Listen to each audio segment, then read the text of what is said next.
Imagine a bunch of people across the land, throwing confetti, popping champers, hugging strangers, all because the big bad war in Europe is denizo. Fast forward a bit, and the USA is basically the high school quarterback in the world's economic game, throwing dollar-shaped footballs everywhere.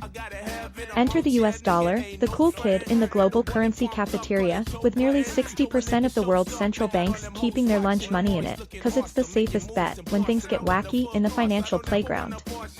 Despite some folks crying wolf about the dollar's downfall, it's still the MVP in global payments, with a fan club that includes oil barons and international banks.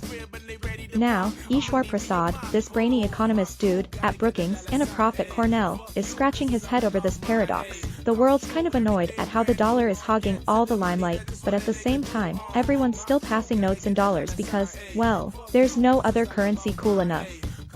The US dollar is like the only white tee in a pile of laundry that everyone still wants to wear because it's got this vibe of reliability and street cred, thanks to Uncle Sam's economic muscle and a stellar performance history.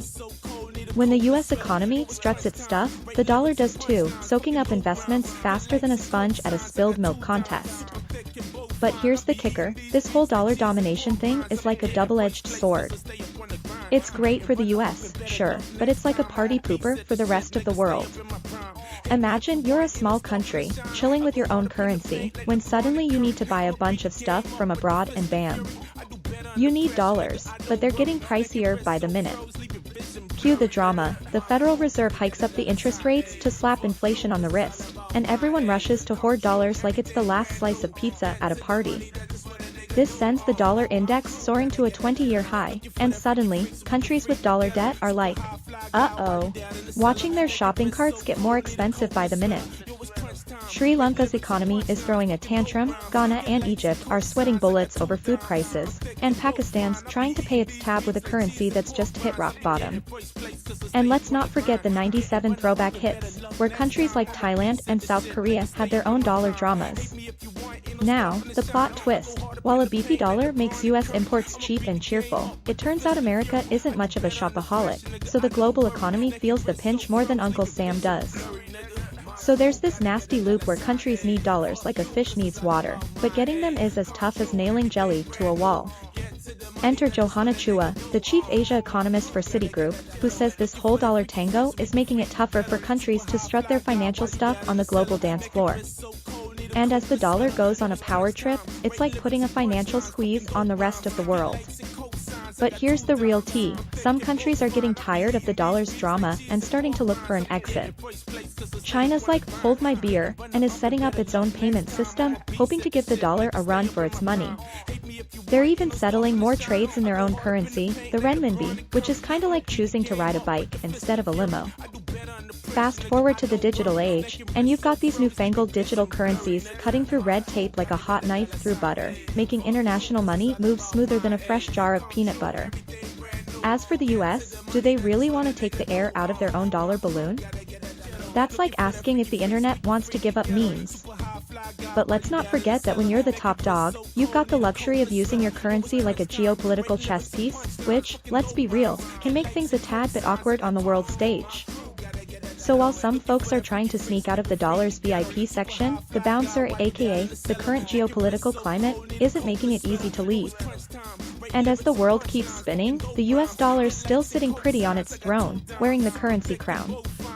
So, strap in, and let's keep this wild currency roller coaster going. Picture this, the dollar is the big cheese, the head honcho of monopoly money, and it's got a fan club that stretches from sea to shining sea. Not because it's the buffest or the shiniest, but because it's been around the block, it's got street smarts, and when the global financial weather gets stormy, it's the cozy blanket everyone wants to snuggle with.